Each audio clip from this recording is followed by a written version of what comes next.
शरीर जला दिया तब गंगा जी आई, तो हमको आपको तो फ्री में गंगा जी मिल रही है। तो ठीक इसी प्रकार से राधे कृष्ण मिश्र जी 1 पैसे से लेकर के 1000 पैसे तक जितना भी खर्च होगा इस कथा में, आयोजन में, सारा धन ये खर्च करेंगे। लेकिन कोई भी श्रद्धा भक्ति पूर्वक इस पांडाल में आकर के बैठ जाए, भगवान की कथा लगातार श्रवण करे, तो गंगा से तुलना इसीलिए की गई है कि इनका तो कई हजार रुपए खर्च होगा इस कार्यक्रम में, और हमारा आपका एक को चौनी खर्च होना नहीं है। पर अगर कोई बैठ के कथा सुने तो जो पुण्य लाभ इन्हें मिलेगा वही पुण्य लाभ उस श्रोता को मिलेगा जो इस पांडाल में आकर के भगवान की कथा सुन। अब आप बताओ, फ्री में हमको आपको फ्री में कथा सुनने को मिली और फ्री में पुण्य लाभ मिलेगा, वही पुण्य मिलेगा जो इनको मिश्रा जी को मिलेगा। ये तो इतना खर्च करने के बाद पुण्य लेंगे और हमको आपको फ्री में मिलेगा। इसीलिए गंगा जी से कथा की तुलना हमेशा की जाती है कि गंगा के समान है भगवान की कथा, इसलिए कथा में हमको आपको मन लगाना चाहिए। तो आइए, सबसे पहले सूत जी महाराज कह रहे, ऋषियों, ये कथा पहली बार तब हुई जब भक्ति देवी अपने 2 पुत्र ज्ञान और वैराग्य को लेकर के चली भारतवर्ष का भ्रमण करने के लिए। भक्ति देवी चली अपने दोनों पुत्र ज्ञान और वैराग्य को लेकर के। उत्पन्ना द्रविड़े साहम वृद्धिम कर्नाटके गता।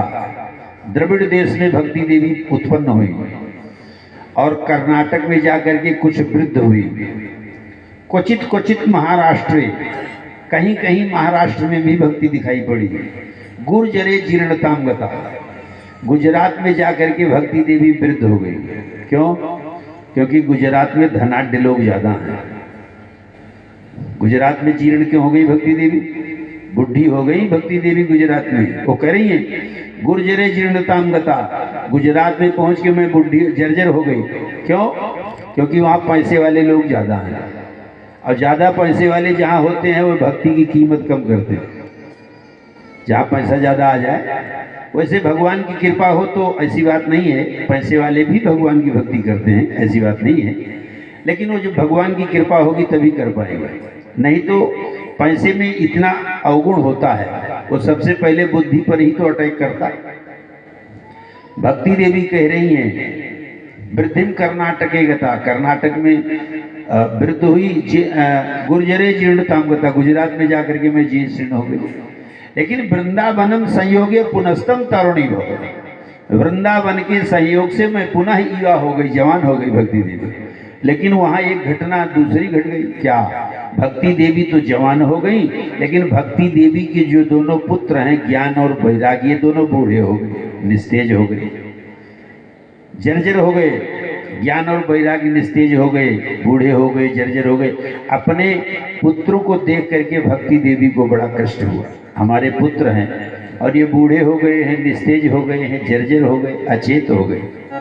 श्रीमान जी उसी समय में श्री नारद जी महाराज सामने से जाते हुए दिखाई पड़े।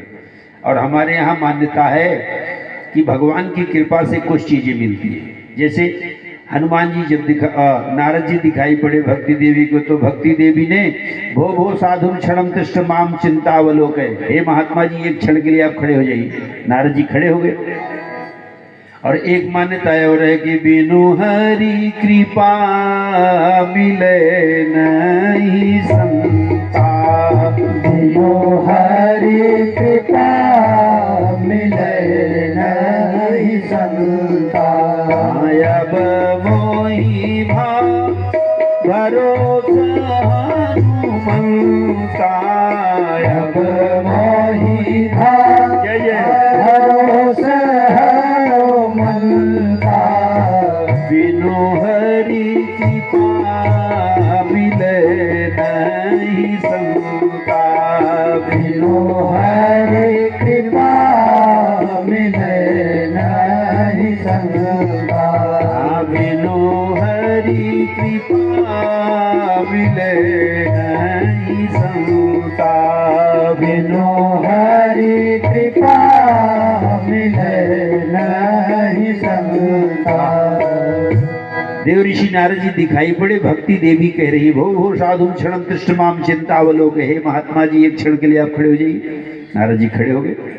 बताइए भक्ति देवी ने कहा महात्मा जी ये हमारे दोनों पुत्र हैं ज्ञान और वैराग्य। अब देख लो, पुत्र को युवा होना चाहिए, माँ को वृद्ध होना चाहिए, ऐसा होना चाहिए, लेकिन यहाँ उल्टी गति हो गई। मैं तो युवा हो गई, भक्ति देवी युवा हो गई वृंदावन में, और ज्ञान वैराग्य निस्तेज हो गए, जर्जर हो गए, बूढ़े हो गए। तो इसका कुछ उपाय बताइए। नारद जी ने कहा देवी तुम चिंता मत करो, वृथा खेदे से देवी, हे देवी तुम व्रत में चिंता कर रही, श्री कृष्ण चरणा अम्बोजम अस्वर दुखम गमिष्यते। हमारे यहाँ नियम है, भगवान के चरण कमल का स्मरण करो, भगवान की नाम